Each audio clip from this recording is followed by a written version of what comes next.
It is Monday. It is July 2nd. It is 2018. Hello again, everyone. I'm Ariel Helwani. Welcome back to the show. What a great day to be here. Beautiful outside. There's a heat wave here in New York City. Everyone's so happy. It is the best month of the year. I've told you that before. July is without a doubt the best month of the year because there is no school. When you're a kid, you love July. Also, it's my birthday very soon. But more importantly, International Fight Week is coming up.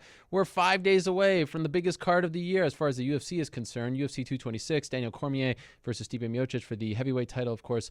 Also, Max Holloway versus Brian Ortega. There's the tough finale on Friday. There's so much going on in the world of MMA. Usually, I like to have a little nice intro for all of you, but there's too much going on this show. Super stacked. Last week, I think we had 13 guests. This week, 16 guests. Let me run down the lineup for all of you. And by the way, let me just say right off the top, as I catch my breath here for a second, let me just say thank you to everyone who has made this show possible in the back, in Bristol. I can't thank you enough.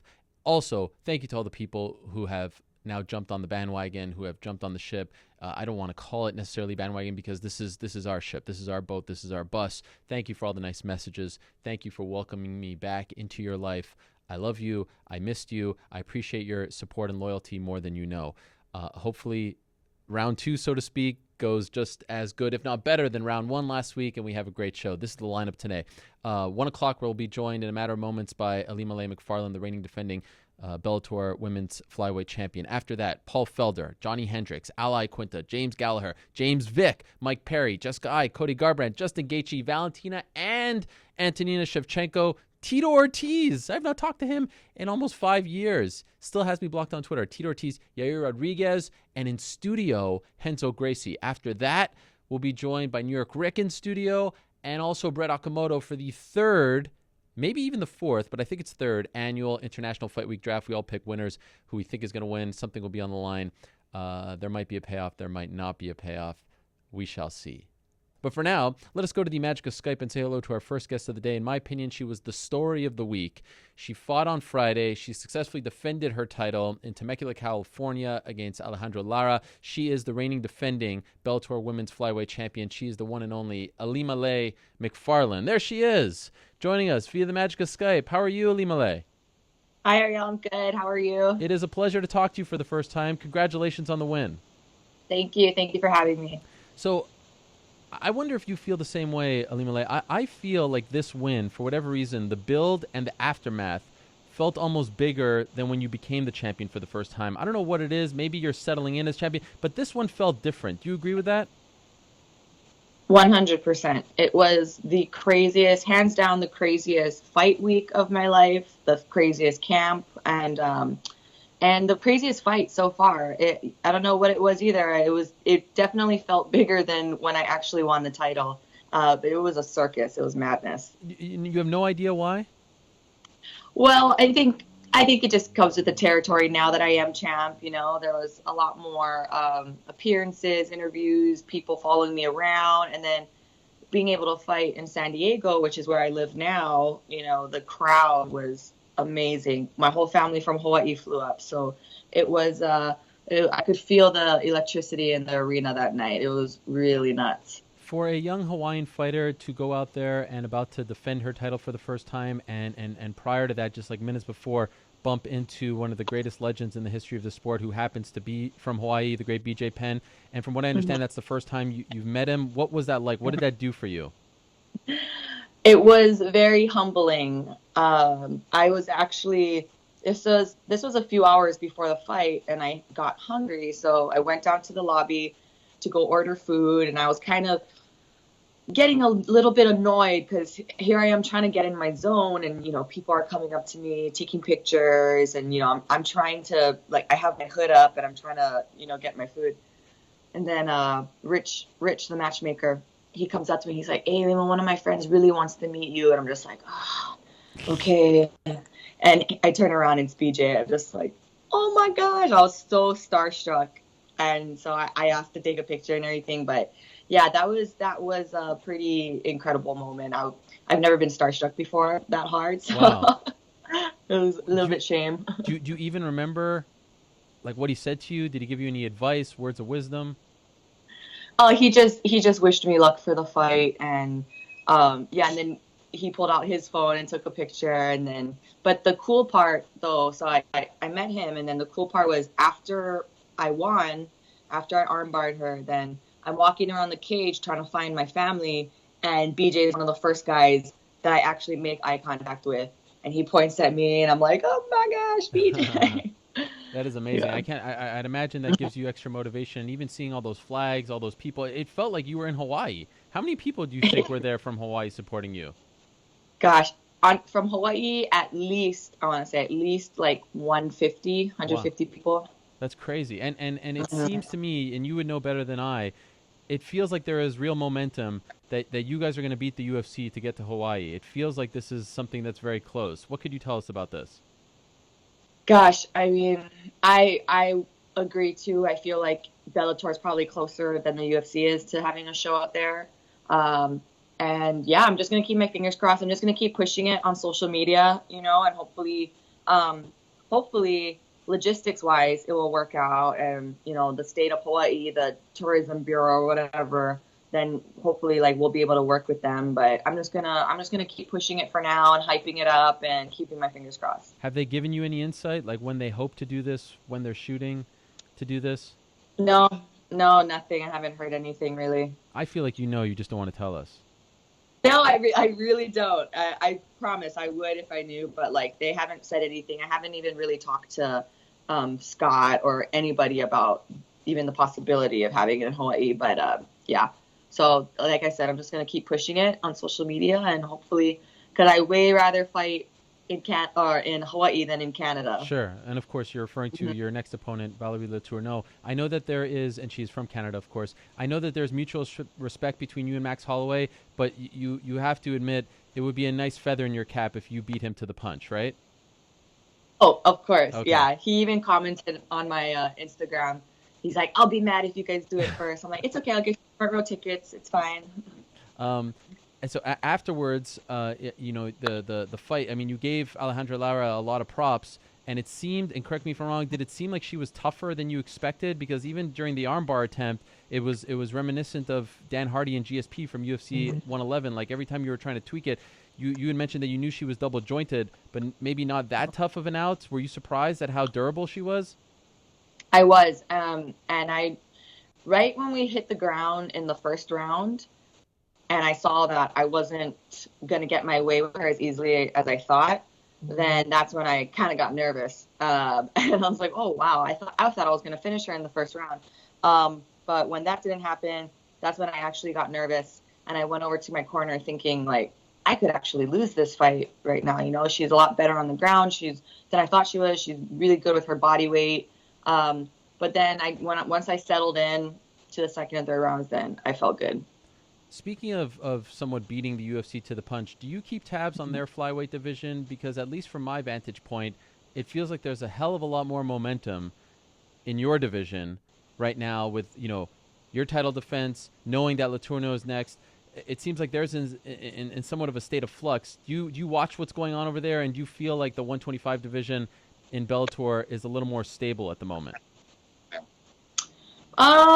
So yeah, I watch all the women's fights. And I follow a bunch of the flyweights on Instagram and social media. And yeah, I think the problem is they don't really have a star, I guess, or like they don't have enough flyweight fights. Mm-hmm. So like yeah, I agree that the momentum of Bellator's flyweight division is a lot bigger than UFC's flyweight division. And I think it just comes down to Scott and Bellator just getting behind us. They highlight their female talent, which I really appreciate. So I think it just comes down to Bellator backing us up. When you first came into Bellator as a 1-0 fighter, the label was kind of like you were the soccer mom killer. Do you feel like you have officially shed that label, that you're starting to get the respect that you deserve as a complete MMA fighter? Yeah, I mean, most of the time people don't even know that was me, but when it does come up, it's fine. I don't care. I mean, I'm probably never gonna fully shed the soccer mom killer label, but I'm pretty sure I've done enough to Yes. convince people that I can fight. I think at this point you have done enough, but it comes up here and there. Obviously, the more you fight, the less you'll hear about it. Does it bother you when people bring it up? Not at all. Okay. I think it's funny. Yeah, it's not at all. From what I understand, you had a few of your scholarship recipients at the fight. For those that don't Mhm. know, what is the scholarship?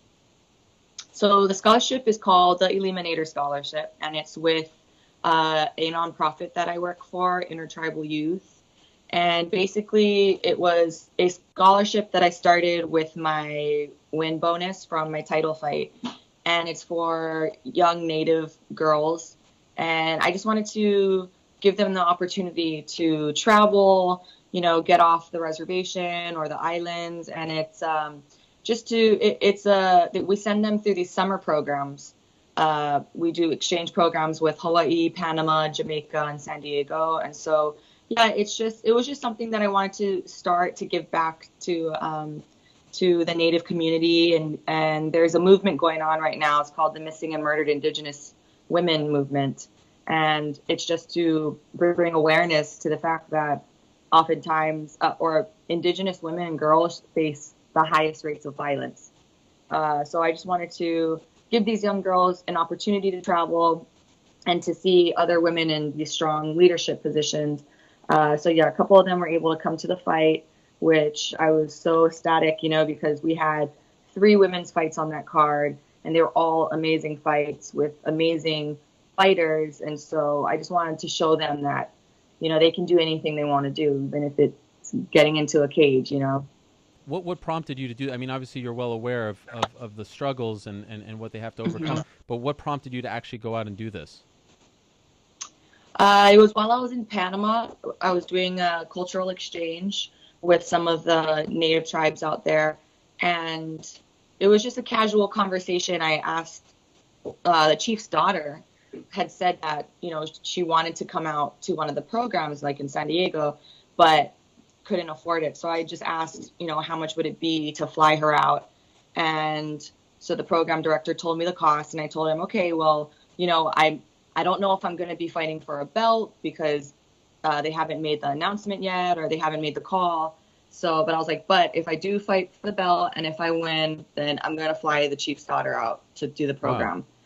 And when we got to that, we were in the village, so we had no service, no cell phone service at all. And so when we left the jungle and we went back to the city, all of a sudden my phone starts going off, and I answer it, and it's Bellator, and they're like, "Hey, you're going to be fighting for the belt in winter." So it was kind of like the stars had aligned. I turned to the program director. I'm like, "All right, let's do this." Wow. Well done. Kudos to you on that. Kudos on the victory. Kudos on what you're doing, not only in the sport of MMA, but for your people as well. You are a great role model. Very happy for you. This is just a taster. There's so many layers to you, and I'd love to dig deeper. But unfortunately, we are out of time. So I just want to congratulate you on the victory, and thanks for coming on the show here today.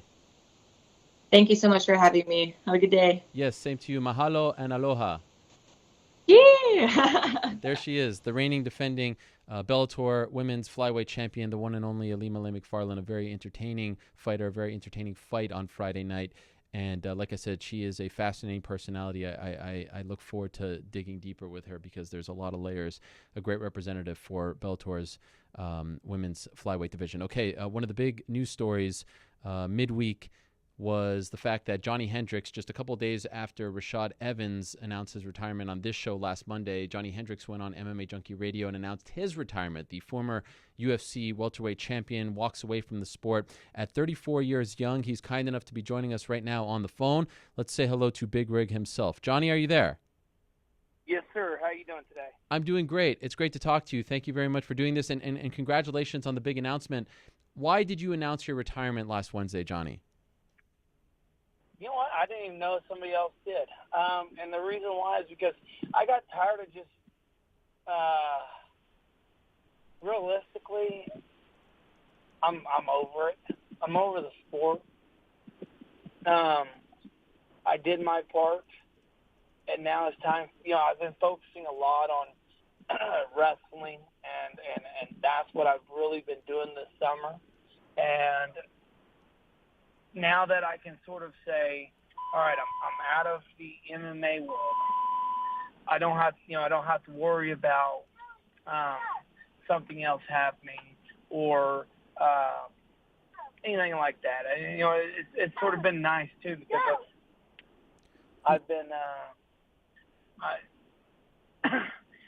whenever, like, even though I'm not retired, I've still been thinking about it. And should I give it another shot? Should I not?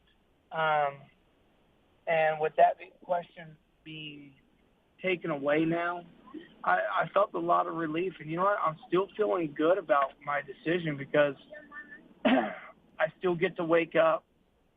I train once a day. I'm still training wrestling. I'm still working out with guys.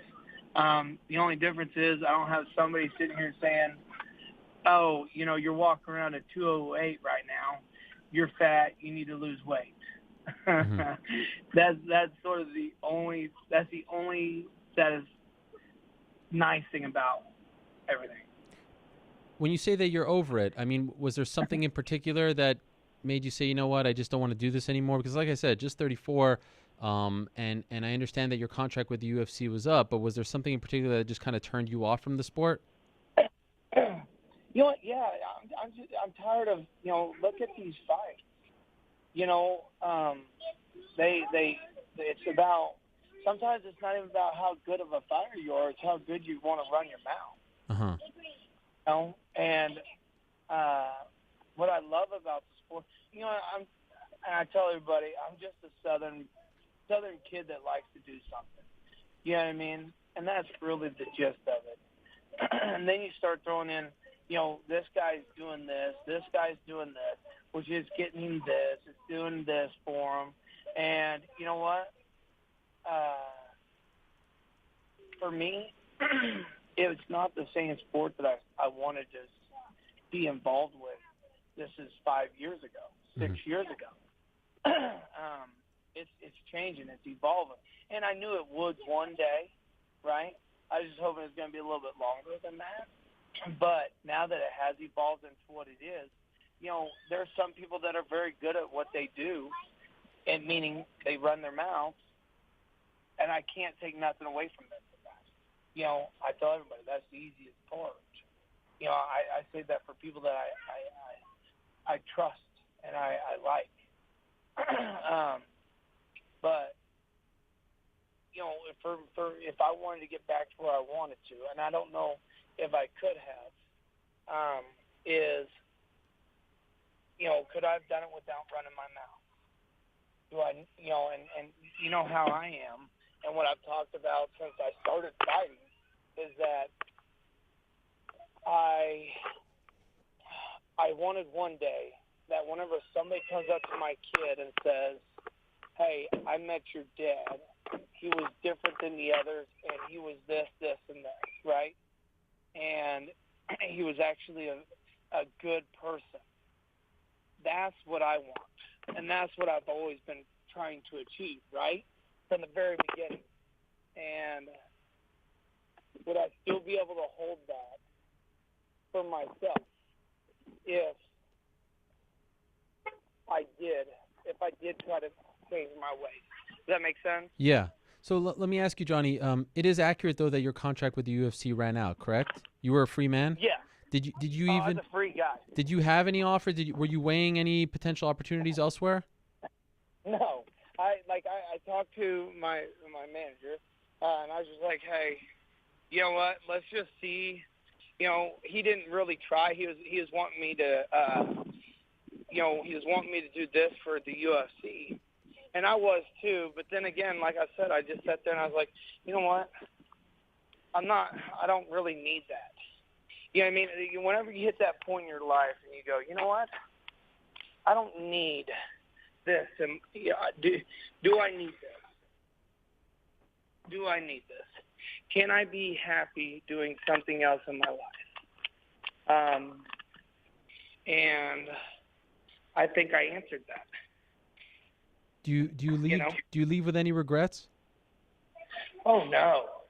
You know what? Hey, everybody in the UFC, I loved them. All the people who worked there, I liked them. You know what I'm saying? I have no regrets whatsoever. The only regret I have is that I probably committed a little bit too long for my contract. Does that make sense? What do you mean by that? what I mean by that is instead of going, instead of doing maybe a 4-fight contract, I did an 8-fight contract. Gotcha. Yep. Yep. And that's probably the only thing that I probably did wrong on my part is getting that big of a contract, because realistically, with that big of a contract, you got to make sure you're doing everything right, and when one thing falls, it sort of tumbles, but it's also, it's a learning curve. Now, and what's beautiful about this whole thing is that now I'm training. Right now, I got 5-6 fighters that I actually get to train. So I'm not going to be out of the MMA sport.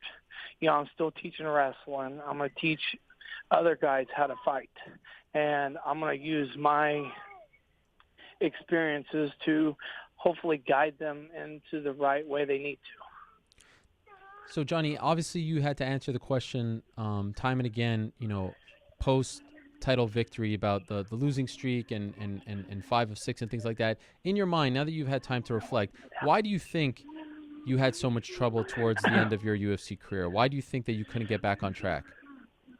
You know why? I really do believe is that so whenever I was winning and having success, I always put myself first, even over my wife and even over my family. And there just became a day that I couldn't do that. And I think, and it's not my family's fault by all means. It was always my choice. Does that make sense? Mm-hmm. But I wanted to become a father. I wanted to be with my kids, and I wanted to do those things. And so if you say, hey, Johny, let's go train, I might say, all right, hey, let's get a little bit of training in so that way I can get back home. Does that make sense? Mm-hmm. And that's really the gist of it, because, whenever you try to watch your kids and they are sitting there going, do I know you? They get that look, and now, and realistically, it's been these 8 months that have opened my eyes to all of that. 7 months of not fighting, not doing anything, but just staying home and working wrestling stuff. Now I can take my kids places. If my wife leaves, they're not mad. Mm-hmm. They're not sitting here looking at me going, well, what are you going to do with us? We can have fun. I can be a family person. Do you think that at some point down the line, you're 56 years old, it will bother you that you never got that rematch against GSP? No, because does it bother? Will it bother me that 90% of the world thinks I won that anyways? Yeah. You know what I mean? And that's really the gist of it, is that everything that's happened in my world, for some reason, I have the controversial wins, the controversial losses, and I have more controversial losses than I do wins. And that could be one reason why I got out of the sport too. I think, like I told my coach, I said, one day I looked at him and I go, why should I train? I go, if I win, I gotta finish him. And can I finish this guy knowing that if I go into the third round and I don't finish him, what are my chances of winning?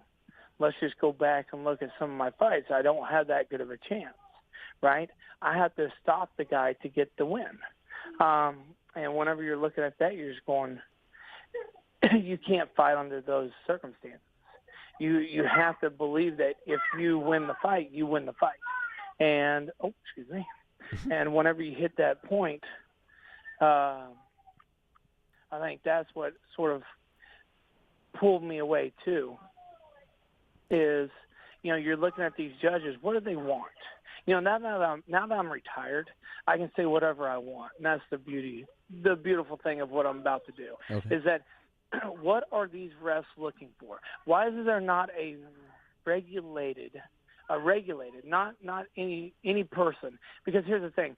All right, let's take Nevada for example. Why do we have boxing judges doing MMA? Right. They don't understand jiu-jitsu. They don't understand. And why are we in the same arena? And what I mean by that is we have technology nowadays that, guess what? If I'm sitting here and I'm fighting somebody and I hit him hard and the crowd goes, ooh, but it really wasn't that hard of a hit, what is the judges are going to count that as something better? What if they had, we got to think, how many people work for the UFC? A ton, right? Mm-hmm. And whenever it comes fight day, we tell them, all right, hey, your job is to monitor this judge in this room, this judge in this room, this judge in this room, or even put two in a room. You know what I mean? And make it where there's they can't hear the sound. They can't hear something. I don't know how many fights I've been to that I've watched, but sat behind the judge. They're back there texting. They're not even looking at the fight. Yeah. You know what I mean? And hey, you've been there. You've done that, right? I know you're observant. You just can't say much about it. No. Now that I'm retired. Yes. Now that I'm retired, I don't have to worry about a judge judging my fight the wrong way because he's pissed off because I called him out on it, right? But yeah, I've been around several fights where they have sit there and they're looking at the fight, and whenever they hear the ooh, they look up or they look at their monitor because the monitor is 15 seconds behind, and then they look at it and see what happens. Oh, okay, mark it down, right? And that's where again, I'm just going off of stuff that I've seen, what I know, and I just wish there's a better regulated thing for some of these fights, for these upcoming fighters. These upcoming fighters, I would like a better organization for the referee. Johny, let me ask you, you've had some amazing moments, obviously none bigger than winning the belt at 171. When you walk away, was that the happiest you were that night in Dallas, or is there another moment that comes to mind? You know what? I've been lucky enough to have a couple of fun times, a couple of nice chances, and one of them was the John Fish fight. Yeah, that was probably one of my first ones. That was incredible. Because nobody knew who I was, right. Except for there are some people who knew who I was, right? Not everybody did, and then all of a sudden, it's like, boom. Now you're somebody. Now they believe what you're talking, and they're not looking at you going, you haven't beat anybody. You haven't done anything. You haven't accomplished anything to be what you are and what you're trying to say you want to become. And then all of a sudden you beat them. They go, what happens? All of a sudden people go, all right, he might be for real. And then you go, all right, then you do it to Campman. And then you do it to George St. Pierre. Even though I didn't win that fight, I think that was whenever I gained my most fans, the most fans I had. And the reason why is because I've always told myself, even though it doesn't go your way, there's always a positive to what you do. And in that instance, you're going, the positive is that after that fight, my fans went through the roof. Johny, you know how things go in fighting. When people retire, they come back. We just got a report. Not happening. No, it's not happening? You're done. Not happening. I'll tell you right now, I'm done. Here's the thing. once I'm satisfied and I look back and a perfect example is if that was the case, why didn't I go back to wrestling? I love wrestling more than I love fighting, right? Mm-hmm. I love wrestling, and I always have, and I always will. And whenever I look at that kind of stuff, I'm going, yeah, I get it. Some people do. Some people they don't know what else. They don't know how to fill that void, right? Mm-hmm. We're athletes. We are competitors. We strive to be the best. We strive to do this, and that. And right now, what can we do? What can we do to fill that void? Right? So you sit there and you go, okay, how do I fill this? How do I become better? Well, I have coaching, and I'm going to put every bit that I have into coaching. Right? I want to make people better than I was. Right? So if I'm coaching you in fighting, I want you to be better than I was. So if I'm coaching you in wrestling, I want you to win national titles. That's how I can give back, and that's how I can move forward and fill that void of being a competitor, right? I can make them feel. I can make them want. And for me, that's really where I'm at is I want to make sure that I am striving my best to be the best in the coaching world now that I'm done. My roles have changed a little bit, but I still love it. Johny, congratulations on a phenomenal career. It was a real honor covering you and what you were able to accomplish. Very few can say they did that. You became a champion. You reached the mountaintop, and a lot of people like myself still kind of feel like you won that night against GSP. Thanks for always being so great and accessible, and I look forward to what you're going to do with the young generation. I wish you the best of luck with that, and hope we'll be able to keep in touch. No, for sure, and that's the thing is that's what I really want is that now that my journey's over with, I want to keep in touch with everybody too because one day I want my kids to be able to talk to you as well. That's my goal is to talk to you guys and be able to get to UFC. That's the goal that I got to hit right now. I wish you the best. We'll keep in touch. Hey, Thanks so much for doing this, Johny. Yes, sir. Congratulations. No worries. There he is, Thank Big you. Rig, Bye-bye. Johny Hendricks, former UFC welterweight champion. He says goodbye, and it comes after the Rashad Evans goodbye on Monday. Later in the week, Josh Koscheck saying goodbye on SiriusXM. A lot of goodbyes last week in the world of mixed martial arts, and I remember that fight very well, UFC 163. In fact, Johny Hendricks was somewhat of a trailblazer because he was a part of that team takedown concept where Ted Earhart had signed several fighters like Johny Hendricks, like Jake Rochelt, and was essentially paying them a salary over time that didn't continue. But that was something that was very hot around 10 years ago. WEC, UFC climbed the ranks, knocked out Fitch, as he mentioned, finally got the title shot, didn't go his way. GSP walks away, ends up fighting Lawler for the vacant title, wins the belt, but then loses it in his first defense. What a great run it has been for Johny Hendricks. And just 34 years young, I look forward to seeing what he does with the young crop of talent he has out there in Texas. Okay, such a crazy week for our next guest. Paul Felder, this time last week, was getting ready to fight in Boise, Idaho against one James Vick. We find out around Wednesday night that Iaquinta was out of the Justin Gaethje fight on August 25th in Lincoln, Nebraska. James Vick got moved to August 25th, and then for around 24 hours, Paul Felder was left without an opponent. In the end, he was able to move to UFC 226 this weekend after Yancy Medeiros got hurt, and now he's fighting Mike Perry this weekend, biggest card of the year, on the prelims at 170 pounds as opposed to the original weight, which was 155. Totally bizarre, but that's the kind of year it's been for Paul Felder. He's kind enough to be joining us on the phone. Paul, how are you? I'm good. How are you? Sorry, I was been running around all day. Not a problem. I know you're super busy, so I appreciate you taking out some time, and we won't keep you very long. Could I ask you, Paul, and like I said, this has been a bizarre year for you. Those, hardcore fans would remember you were supposed to fight in Brooklyn, and the fight was taken away from you, the Iaquinta fight. When you found out that as a result of Iaquinta pulling out of his fight, they took your opponent, and now you were left opponentless once Vic went to the 25th of August, how did you react to that for those 24 hours?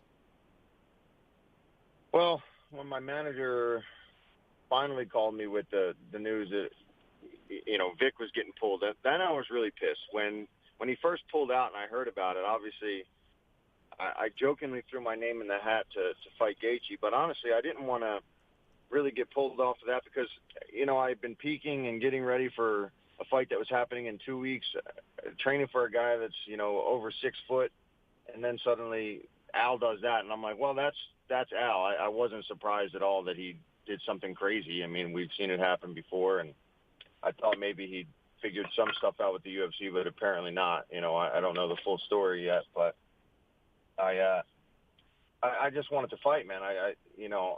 Let this guy get off the roster or something if he's going to keep pulling crap like this. It's starting to just annoy people and mess up fight cards, and they're switching stuff around, so it's just causing chaos. And so so you're sitting there for 24 hours. Are you the one who found out about Medeiros and threw your hat in the ring to fight Perry? Did they reach out to you? How did that opportunity materialize? Yeah. I got some messages from people saying, Yancey's out, and I know I needed a fight, and I got Anthony and Gerald Mershart's fighting the night before for the Ultimate Fighter finale. I was like, oh man, I'm in shape. I mean, it's a difference of a week. It doesn't affect me, and I don't have to cut down to 55 in a week, so I can definitely make 170 on a short, on a 1 week notice drop down. So I was all over it. I texted my manager. I texted Dana White. I tweeted it. I tweeted Mike Perry. Yes. I want to fight. It's been a long time. If it's at 170, this is fun for me. It's a dangerous fight. It's a scary fight that the fans love, and I get to fight. I get to get in the octagon. It's up a weight class. I get to see how I feel at 170 pounds, which is something I've always wondered. I cut a ton of weight to make 155, and this I would have probably never on my own wanted to jump up the weight class just because I was on a streak at 55. I wanted to try to climb the ranks in that division, but I've always wondered, well, if I don't deplete myself as much, how would I feel at 170 pounds? What a perfect opportunity to just go for it. So if this goes really well, is it possible that your days at 155 are over? We'll see. We'll see Saturday night. I know Duke has talked to me about it, and he always said if that 65-pound division always opened up, he would really prefer to see me jump up to that one and go there. Obviously this is an easier cut to 70 than it would normally be just because I was already cutting down to towards 55. But again, like I told you, I was still in the 80s, so it's not like it was. It's not like I don't have to cut some weight to make 170. You must be loving the idea of this week in Vegas, right? Like the fact that you're not going to have to kill yourself to get down to 156. This has to be like the most excited you've been getting on a plane to go out there in a while. Yeah, I mean, I had breakfast this morning. You know what I mean? Like I had carbohydrates. I had, peanut butter in my food. It's like, I feel great. All I have to worry about is being as sharp and as powerful as I can be on Saturday night. Were you the first choice, or we had heard reports about Donald Cerrone, other people I know were calling out Perry. Were you the guy from the beginning, as far as you know? I don't know for sure. I think maybe there was people in the works before I threw my name into it because I don't know how quick I got on it. I think I got on it fairly quick, but I saw the people starting to call him out, and that's when I texted Dana. That's when I got on my manager, Brian Butler. I was like, we got to get on this. He's like, you want that? I'm like, yeah, it's I know it's 170, but that if we're going to just jump on a fight, I'd rather fight at 170 than some short notice fight with a guy at 55 who I don't know or haven't been prepared for that can really knock me around in the division and mess my whole chances at 55 up. This one, I get to fight. I get to test out 170. And, I don't lose my spot at 55 necessarily. Obviously, Perry's on the 2-fight losing streak. Does that help things? Like, do you feel like this is a more winnable fight than, a top guy at 155? In other words, if you're going to go to 170 on short notice, this is the kind of guy who is going to do exactly what he's always done, stand and trade with you, who's been rocked, right? Is this the perfect opponent for you, considering where he's at in his career? Yeah, I mean, not necessarily where he's at in his career. I think even if Perry was on a win streak, I think this is just a good style matchup for me. and just, to put on a show and possibly steal one of those bonuses on Saturday night. I know he brings it. I know he's powerful, and I know he likes to stand up. I don't have to worry about, Vic, who is 6'3", and has really good, submissions and guillotines and things like that. It presents problems in its own way because obviously I don't even know if he's that much heavier than Vic. Vic's a huge guy for 155. So really, I don't think I'll be all that outsized. Here's the part that I can't understand. You're one of the best broadcasters that the UFC has. You're a company guy. You did a great job on Contender Series. Now you've moved into that analyst role. Why do you continue to get the short end of the stick? Brooklyn, now this, you should have been the guy that they asked to go fight in Lincoln, Nebraska. Why are you the one who's being left without opponents, who hasn't fought in 2018 yet and has had 2 opportunities? Well, unfortunately, I think it was another ranking thing. Vic is ranked higher, and that's kind of my guess on why it went the way it did. No hard feelings? But yeah, it sucks. It sucks. But it's business at the end of the day, and I got to fight. If I didn't get a fight, I think I'd be a lot more pissed off right now and kind of just, what the fuck do I got to do? You know what I mean? Right. I just want to fight. People seem to want to see me fight. I love broadcasting, but my God, it's not all I want to do right now. I'm still ready to go, and I was really in good shape for this fight, and it would have been a big-time bummer if I wasn't fighting at all these next couple weeks. Do you feel like you've lost momentum from how you ended the year, or at the end of the day, with all the heartbreak in Brooklyn and what just happened last week, come Saturday, everyone will forget about all of that? I think come Saturday, everybody will forget about that. And I think, if anything, in a weird way, I think I've kind of gained momentum because I'm all over the MMA news with all this crap that's been going on. And at least this time, at the end of the day, I've got to fight. So I think it worked out. And so you're on your way to Vegas right now, right? Yeah, I'm with a couple of my guys right now. We're driving to the airport in a second with Jared Gordon and Craig Eckelberg right now. Oh, two Menschas. Please say hello. And I know it's a big weekend for your team as well. It feels to me, correct me if I'm wrong, you've been on some big cards before. You were on that famous one with DC and John Jones, but never on one of these sort of tentpole July event card. This is a big deal for you, right? Yeah, I've never done the fight week in Vegas, and it's a big change and a big jump from Boise, Idaho to Vegas. So does that help at all mentally? Do you feel a little more pep in your step considering it's a bigger stage? Yeah, you can ask my teammates. There's certainly been a whole lot more pep in my step the last few days once I found out that I was fighting, in Vegas and at 170. So, eating and training, it's amazing. Yeah.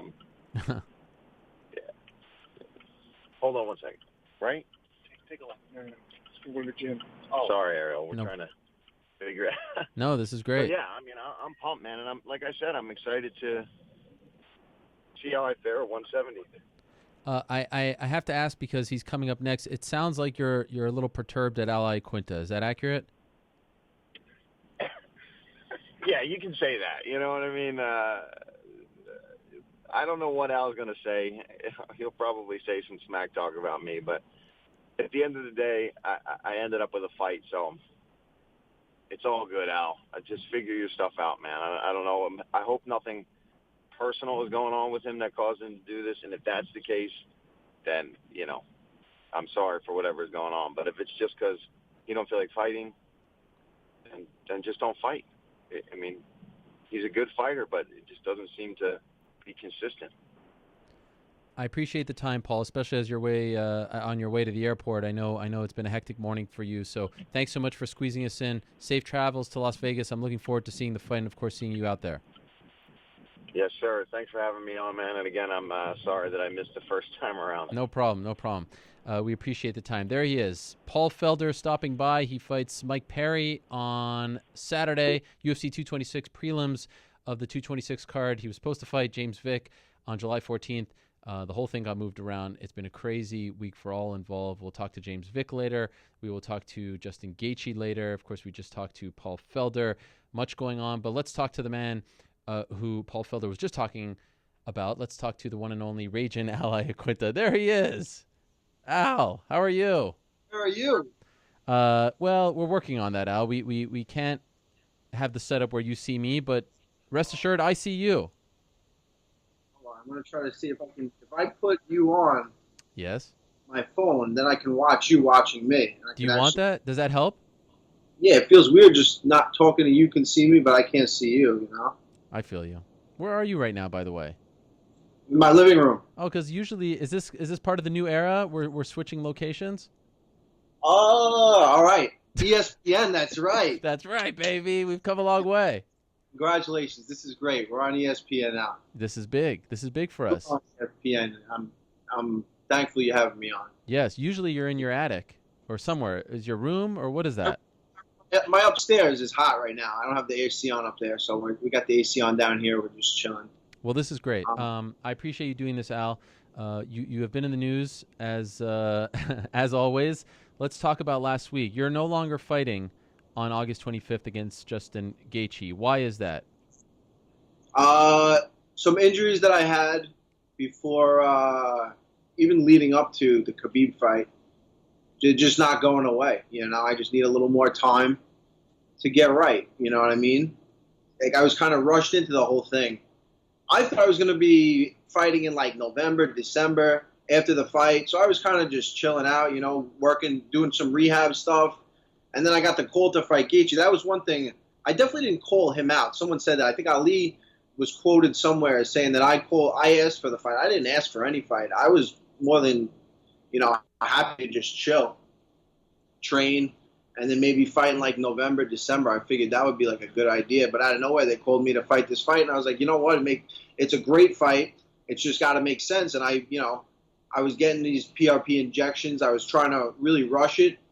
And then it came to the point where it's like, it's not really worth, rushing it. Take a step back, get in shape, get everything the right way. And, you know, when I'm feeling good, take a fight that makes sense, you know? When you told the UFC that you were no longer taking the fight, what was their reaction? I think they don't believe me that I'm injured. I think they just think I'm doing whatever, but that is what it is. I mean, their reaction is what it is, you know? Why do you think they don't believe you?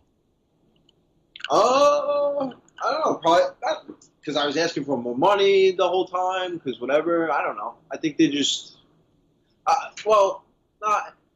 talked to Hunter Campbell. It's all good. It's all good.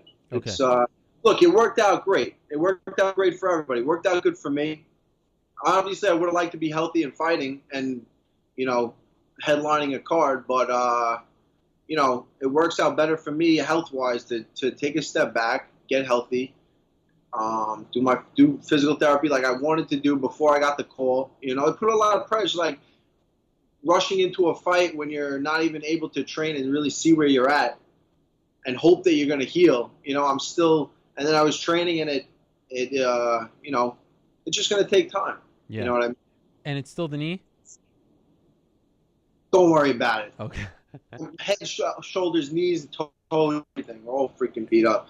This ain't a game, this thing. I got beat up bad even going into the Khabib fight. The Khabib fight, I really didn't, you know, I got out of there pretty much just my face, you know, in the fight. But I had other things that were, you know, bugging me leading into it. And I'm not just, you know, I got to be healthy when I take a fight. You can't be unhealthy and take a fight.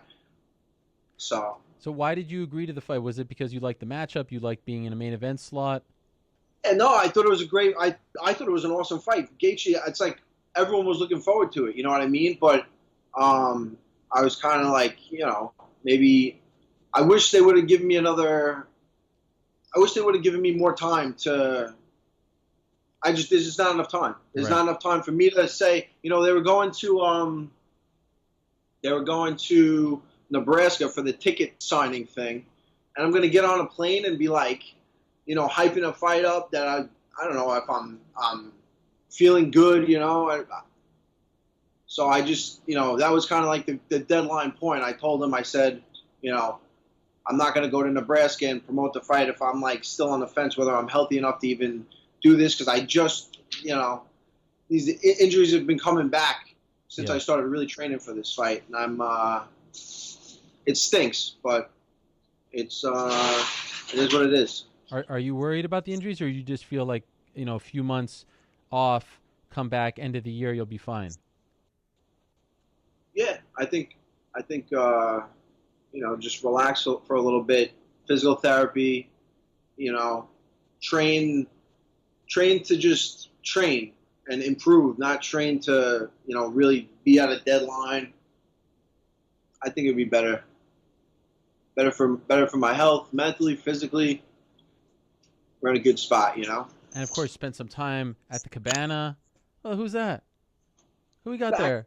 Back from around the world. Wow. Aljamain Sterling. Dang. Guy's living the dream. He's going to Vegas tomorrow. He got back from Singapore. Life's good, Ariel. Yeah. Life is good. Is he your roommate still? Yeah. Aljo,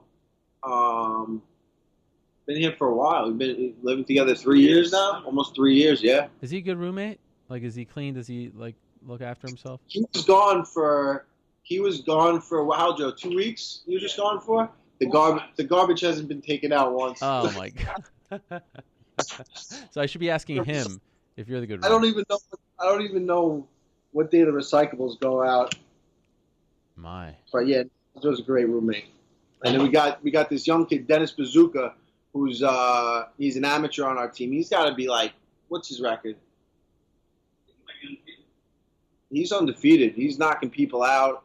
He's bought into it. He's all in, 100%, training every day. He's going to be, you'll be seeing him soon too. So we got a good crew here at the house. Oh, he lives there with you guys too? Yeah, that's why I brought him up. Oh, we got a lot of kids like that at the gym, but he's the one living, our roommate. So there's 3 of you living there. Mm-hmm. Wow. Okay. Are you going to Vegas too for International Fight Week? I don't think so. Why not? It's just trouble waiting to happen. Especially with now I don't have a fight coming up, so I gotta act like I have a fight coming up. I can't be going out, right, drinking. I haven't, I press decline when Volante calls me. Right. I don't even answer him anymore because dead in the summer. It's trouble. Trouble. I see you have a nice tan. You've been spending time at the cabana? Been spending a little time at the cabana. In between, I'm selling 2 houses in Island Park, which is like on the way. Okay. So I'll go down there, and on the way I'll stop and I'll hang out at the beach for a little bit. So it's a good excuse on the way down to those houses. I make a little pit stop at the beach, get a little tan, How's business going? I mean, is this a good time? June, July? Is this when people are buying things? Is that, it's good. I have, even though I'm not fighting, I have that to fall back on. This right now is crazy. Yeah. It's that the market is booming. There's not enough houses. They're just selling like this. We need more houses. Wow. So it's good. I'm busy. Sick. So anyone who says, "Oh, Al is kind of lost here. He's not taking advantage of this window," the joke's on them. You're killing it. Yeah, I'm not worried. I don't know who's saying that. I haven't really heard anybody say that. Well, we just Paul Felder just came on. He said you need to figure things out. He said if you're having personal problems, he understands. But either do you want to fight or do you not want to fight? Was his reaction. Yeah, it's not. It all worked out for him. He got a better fight. He doesn't have to. He gets to eat breakfast. So he could eat breakfast. What was that?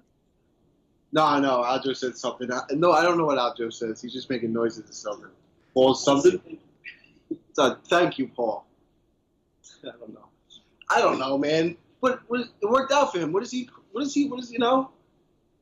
I'm doing what's best for me. I don't really care. You know what? He does what's best for him. Gaethje's doing what's best for him. So, I'm doing what's best for me. I don't really care what at this point, it seems like that's what everyone's doing, so that's what I'm going to do too, I know you and Gaethje were kind of going back and forth a little bit. How did that end up between you two?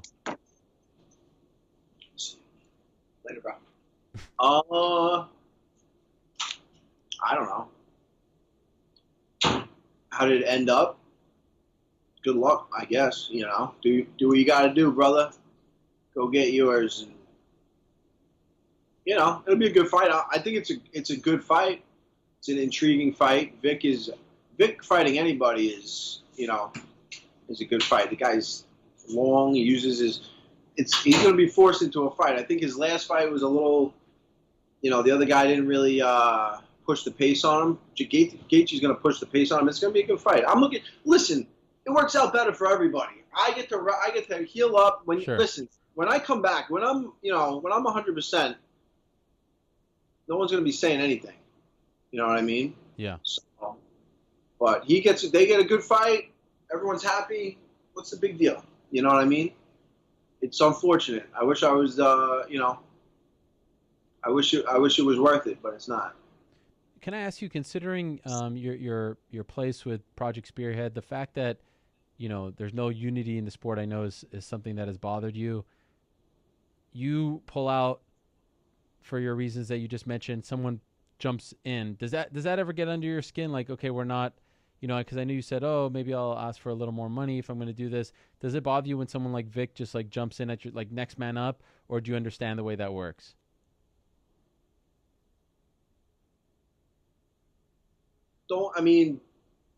Yeah, he needs, he's doing it his way. You know what I mean?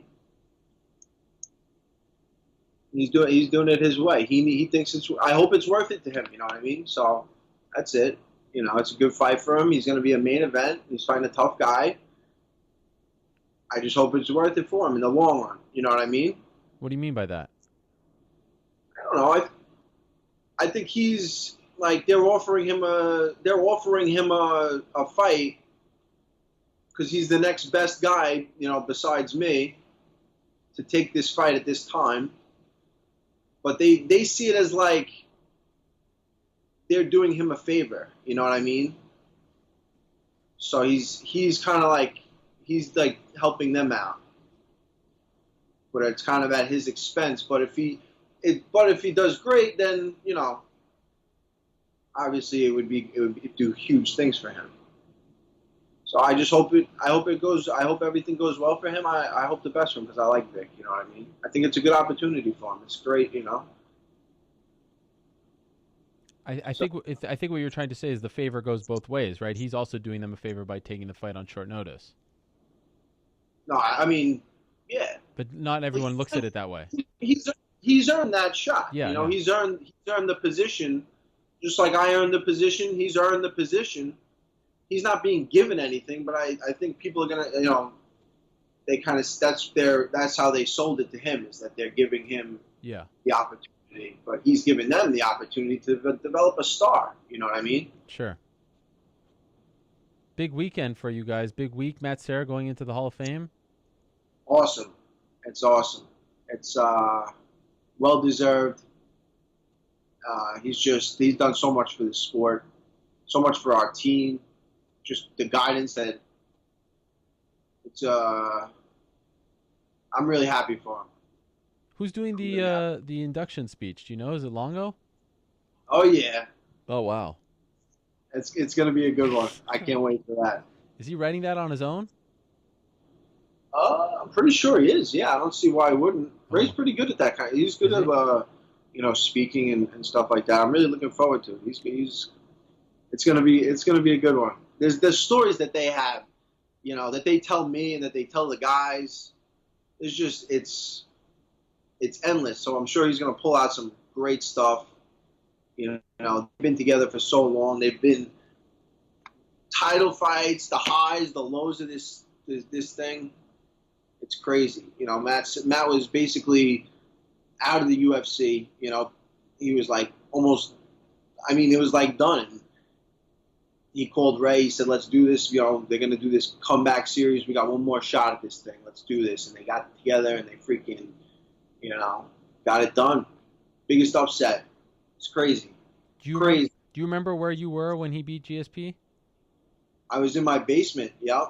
It was me, my father, I think my friend Marcel, we were watching the fights, and at the time, I was training at a Militage gym. I wasn't training with Matt. I was like an amateur just getting started. It was like an affiliate gym. And he won that fight. We were like, holy shit, that's the crazy. No one was, everyone thought really it was going to be a takedown. Maybe, GSP would want to keep it on his feet. That was kind of the thing. Was Matt, he didn't want to go to the ground with Matt. But, and no one knew that they were training the whole time to, after the fact, everyone, they were training that right hand big time. And he's got the power to do it. And he landed his shot, and that shocked the world. I remember just, everyone was rooting for him, but everyone was kind of like, yeah, good luck with George St. Pierre. The guy's, a beast. And he went in there and he did it. I was, sick. It was, it gave us all hope. A guy from Long Island that gets that done, gives everybody hope to, I know Chris saw that and he was like, we talk about it still. It's like, that was when you knew it was like, we could do this. You know what I mean? How soon thereafter did you actually meet him?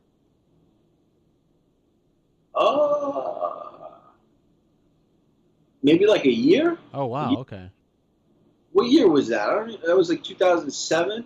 Yeah, it was. Yeah, so I think I started sparring with George Soteropoulos. We both had fights coming up, and through a mutual friend, actually, someone brought Gus over there, Costa Filippo. Okay. So we would train. I was sparring with Soteropoulos, and then I saw all the guys in the gym, and Ray was, I knew there was. I was training with amateurs, so I looked around and I saw Matt. I was like, this is where I gotta be. You know what I mean? To really get good. I was rough around the edges, pretty wild, but came over and these guys took. It was you just see the camaraderie they have. They've done it. They've done it all. Max, Ray, they've done it all. You know what I mean? It's when they tell you you're ready, you're ready. When they tell you you can win, you can win.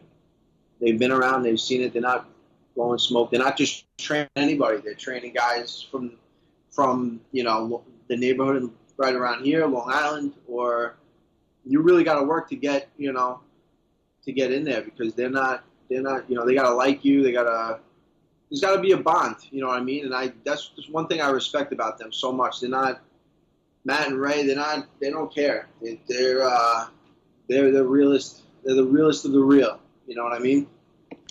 So, in conclusion, Al, we're all good. You want more time? It's all good, no problem. A lot of people were expecting you to be upset or things like that they moved on without you. You're all good.